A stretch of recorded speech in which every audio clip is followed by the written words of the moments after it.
Welcome to Inspired Changemakers, a podcast about all the amazing things people are doing to make the world a better place. This podcast is about creating change and the moments that inspired our guests to activate.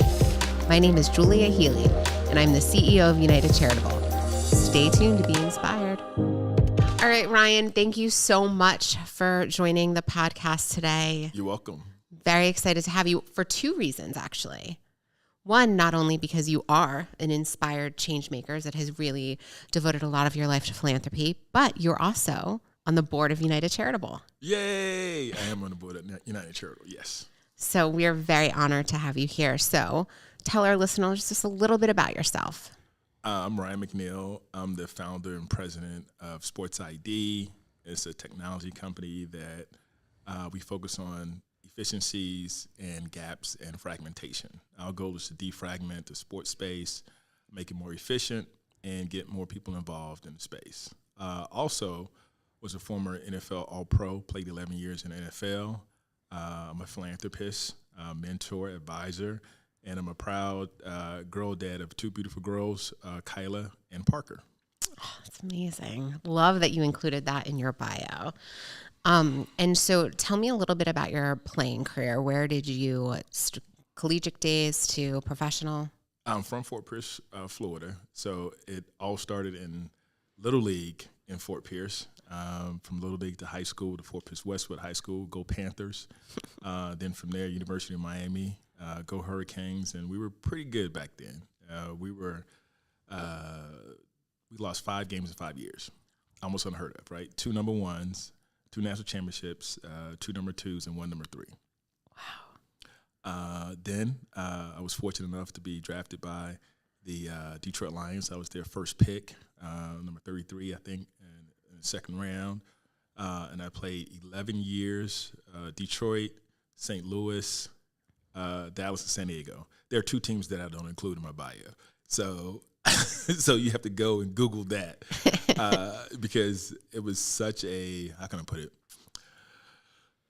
That experience almost cost me to walk away from football, those two teams. And so I don't include them in my bio. Oh, that's crazy. Oh, I can't wait to Google that. But, you know, when you're looking at your professional career and the ups and downs, how did you really kind of keep yourself disciplined through all that time? I think I'm naturally wired that way. Honestly, people tell me, and when you're around your family and friends, your older family members call it having an old soul. And you didn't know what that meant until you got older. And I think that it's, you know, younger people having, you know, the mindset, being more mature, more disciplined, to use your word, than you expect them to be at that particular age. Yeah.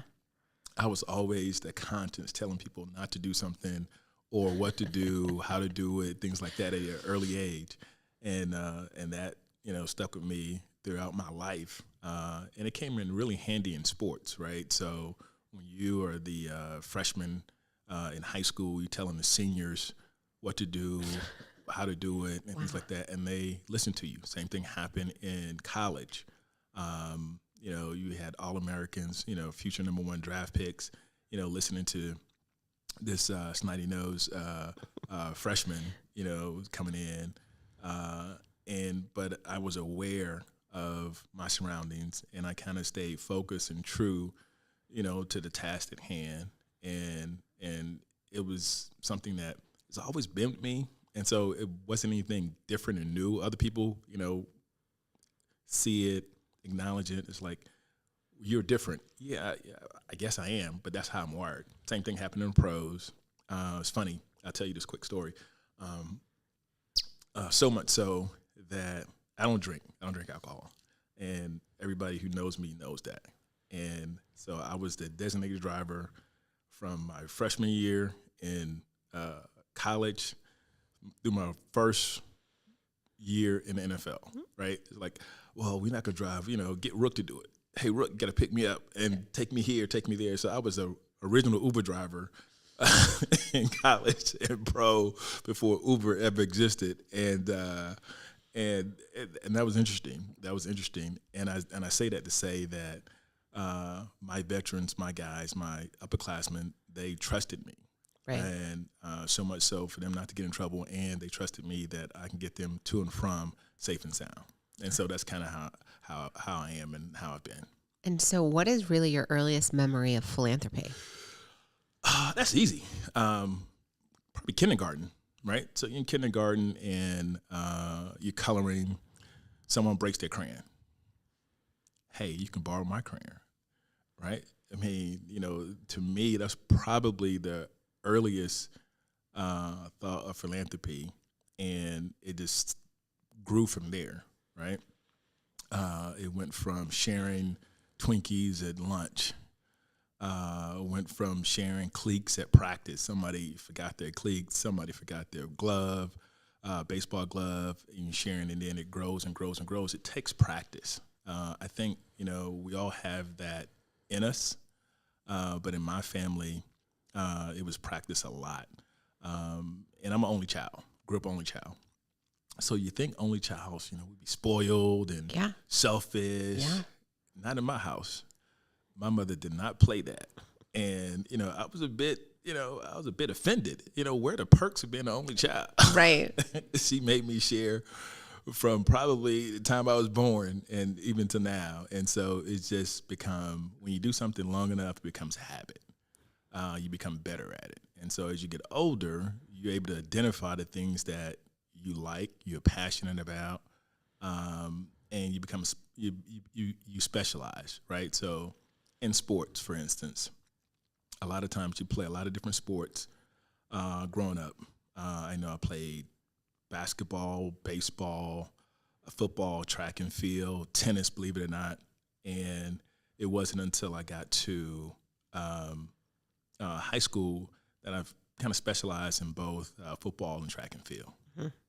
Obviously, going to University of Miami, I went there for football, but we were allowed to run track and field.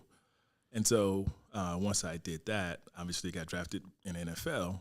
So now that's my sport, right? Now that's my direction. Now that's my North Star. So it was easy to kind of focus on it. And philanthropy is, I think, Phil is kind of the same way. So as I got older, instead of supporting 20 different causes, organizations, I kind of narrowed it down to probably 2 or 3 around education, around sports, and now around technology. And I think most people do that. And so that's been my probably lifelong path or journey. And I don't think you ever stop, right? It's time, talent, or treasure, right? And I've been given my time, talent, and treasure since I can remember. I'd like to thank United Charitable for sponsoring today's Inspired Changemakers podcast. United Charitable is a national nonprofit that focuses on guiding you on your charitable journey. Whether you like to simply streamline your giving or you like to create your own charitable initiative, United Charitable has the knowledge and resources to support you. If you'd like to learn more, check out the link in our bio. And then, so what made you want to sit on United Charitable's board? The more I learned about United Charitable, the more I thought it fit with who I was and how I do things. And I saw a way to give back and add value.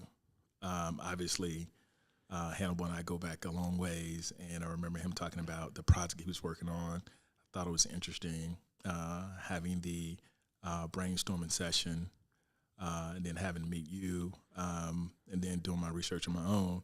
I was like, why not? I think a little differently. And I think, bringing a different perspective to the table could be helpful. Yeah. And hopefully it's been so far. And I think there's a lot more there, right? And I just felt, how best to help change when you're in the room, right? When you're on the board and you're having those discussions and talking about the different programs, talking about advancing philanthropy on a scale, right? In technology, we talk about scaling, right? And I looked at United Charitable as a way to help others scale what they're doing as well as scale United Charitable. And so it was a kind of win-win. We really talk about it as, we think United Charitable is an acceleration program for social entrepreneurs that really want to figure out if they're the way they're programming will make a difference, right? Right. And so how do you think bringing your expertise of technology can really help philanthropy? Because we're the last industry to get all the goods, right? So you know what I mean? So tell me, how do you think technology can really advance? It's pretty simple. I mean, so in tech, it teaches you to fail fast, and to test things, and then if it doesn't work, pivot, right? And so the thing about United Charitable and Athletes Charitable, there are a lot of things that folks want to do. And so you got to go through that test phase, the hypothesis, and see if it really works, if it resonates with others, and if it's a good business model. People forget that being a nonprofit is still a business. It's still a business, and you have to run it as such. And so when you align all those things up, sometimes what comes back, the output isn't what you desire, and you got to make changes, make tweaks, and make pivots. And I think United Charitable and Athletes Charitable set up perfectly to help others do that and save time, right? So I was talking about learning curve. Yeah. And it's always interesting and fun listening to donors, those who have donor advised funds, talk about, well, I woulda, coulda, shoulda. Where were y'all 5 years ago, 10 years ago, So that's when you know you're doing something right, when you can save folks time, effort, and energy, and money, for that matter. And I think that we do it in a way that's fun and engaging, and it becomes contagious. Oh, that's an awesome way to put it. Contagious. I'm going to use that. I'm going to steal that. Well, it's on record that I said it. Yeah, so, right. So we're good. Right. And then also, why do you think athletes really are drawn to philanthropy? Because we're used to, how can I put it? It's in our nature, right? So most athletes have been involved in a team environment from an early age. Right. We just extending the team, right? And you've always been able to identify those who have and have not. Athletes never been one to shy away from hard work and doing the work to become better and a winner. And it's just I think athletes feel a shared responsibility for their community and society. Right. Again, go back to that's how we're wired. We're wired differently. Everybody's not wired to do the extra laps, do the extra lifting, do the rehab if you injured and things like that. And remember or embrace where you come from. Right. Right. A lot of athletes, come from sometimes disadvantaged situations. Right. And was able to overcome that, still do the work that was required, and still excel. It takes a special person, special people to do that. I would like to thank Athletes Charitable for sponsoring today's Inspired Changemakers Podcast. Athletes Charitable offers a concierge membership service that provides the tools and resources to build a legacy through service. Our athlete-led team has the first-hand experience and expertise to provide hands-on support that simplifies the entire process for athletes and entertainers to reach their social entrepreneurship goals and create lasting impact in their communities. To learn more, check out the link in the bio. Right. And when you talk about the impact that an athlete can make, impact means something different to everybody, right? And we always are trying to judge what is the best impact. Tell me a little bit about what you think about if somebody just wants to do 2 scholarship programs and the impact that creates versus somebody like, Charlie Batch that has, this huge facility that serves 3,800 kids. I think that's one of the things that we're bad at as an athlete.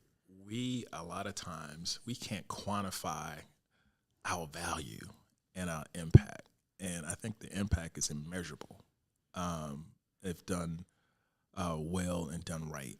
and you just never know. I remember meeting Don Lattimore. Don Lattimore was a professional football player, played for the Denver Broncos at the time, and he was from my hometown. He was a substitute teacher in 6th grade. And I didn't know who he was then, but I remember in recess, every kid in recess was crowding around him trying to get his autograph. And I was like, who is that? I didn't know. And but I got in line, waited like all the kids, and got his autograph. I couldn't read it, so I didn't know who it was. And it's like, oh, that's Don Lattimore. It's like, okay, who was Don Lattimore? There was no internet back then, right? You didn't know, right? You couldn't Google, yeah, right. You couldn't Google it. Yeah. And then I went home, and my mom knew who he was, and she told me kind of his story. I think, when you come from a small city like mine, most folks know each other. Right.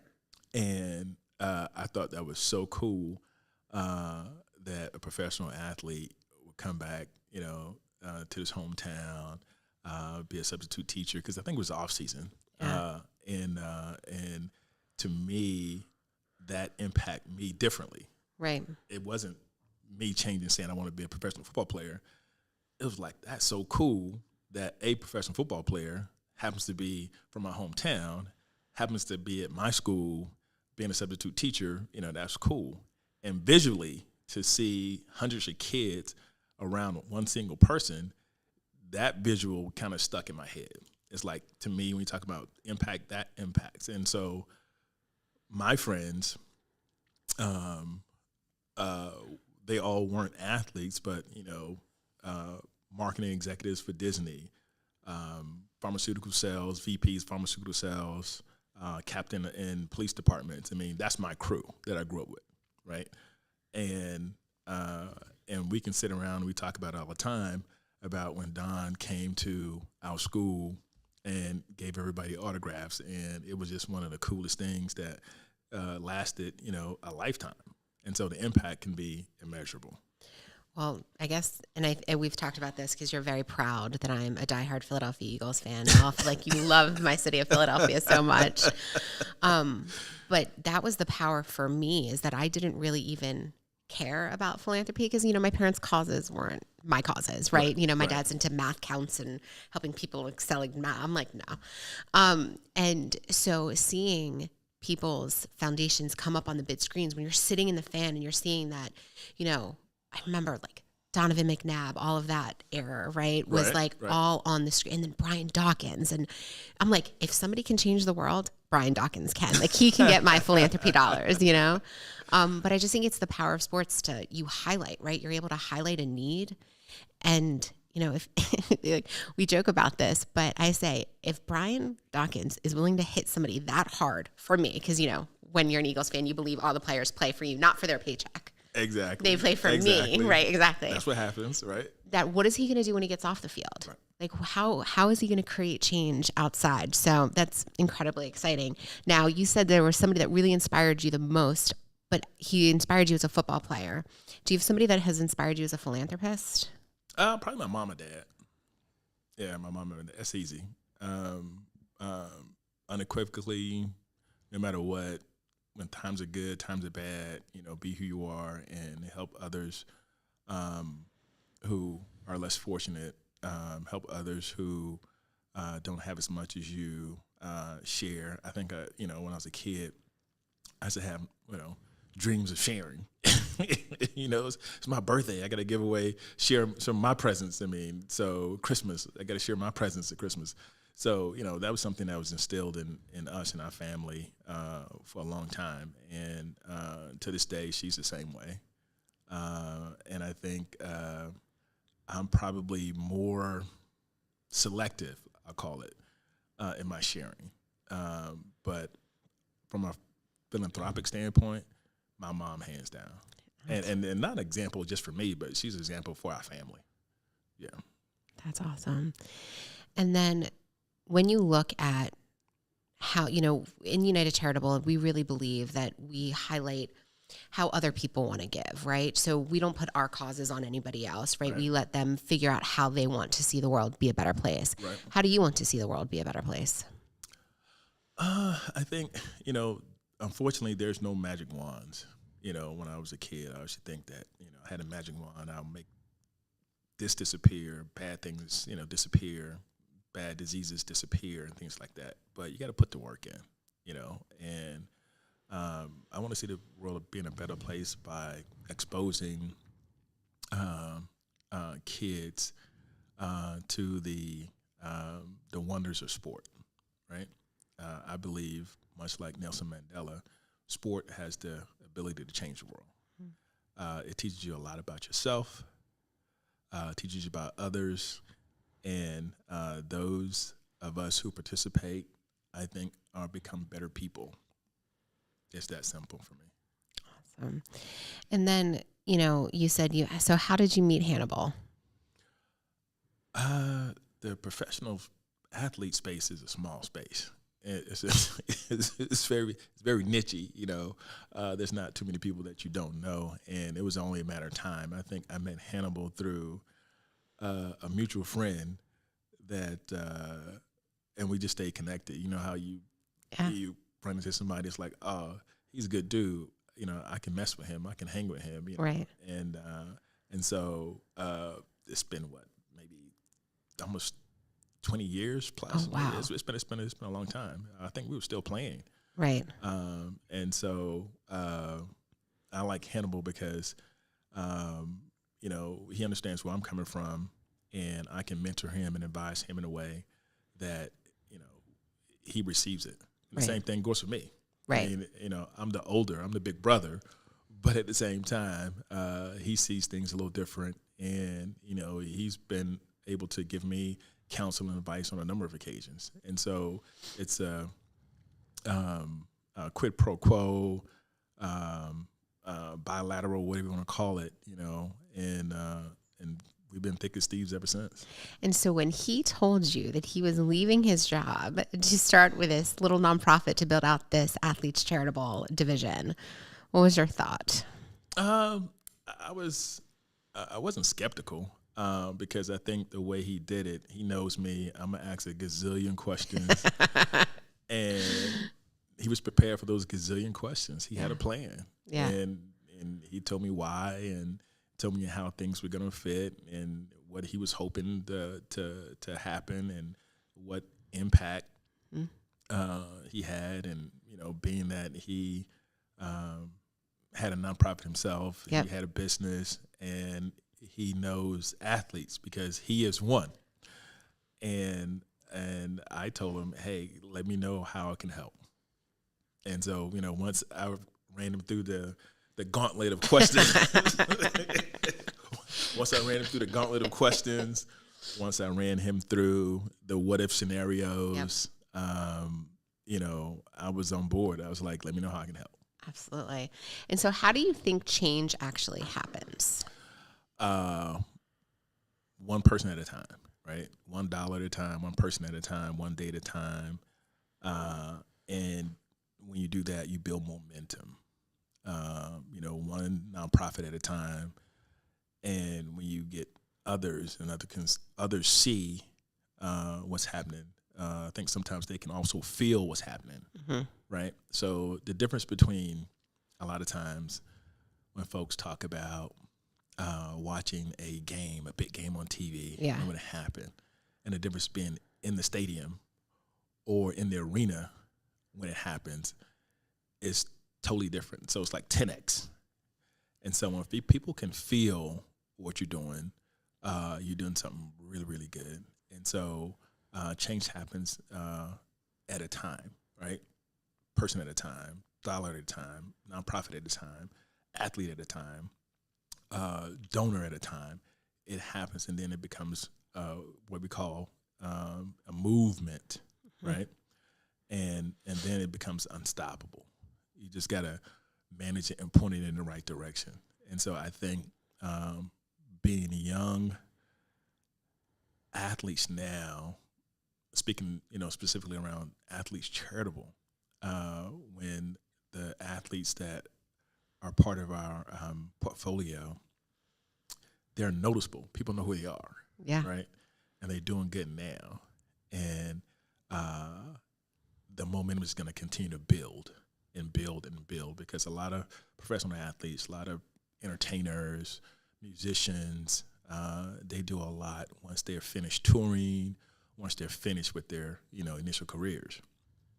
And they always talk about, you always hear them, well, I wish I would have did this, 10 years ago. I wish I would have got more involved, more active.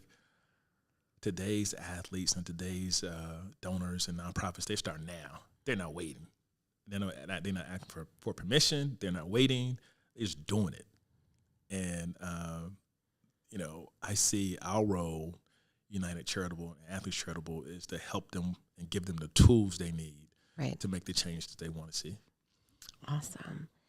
Well, Ryan, I appreciate you coming on today. This has been amazing. And thanks for having me. And really, just as a board member, we could not be more grateful for your point of view, especially when you use words that has never been used in a board meeting before. When you say artificial intelligence, we're like, what's AI? Like, what are we doing? So we're very, very lucky to have you. Likewise. Thank you for having me. And I enjoyed the show. Find Inspired Changemakers on Instagram, YouTube, and LinkedIn, and comment on all the awesome things you are doing to make this world a better place. Don't forget to subscribe.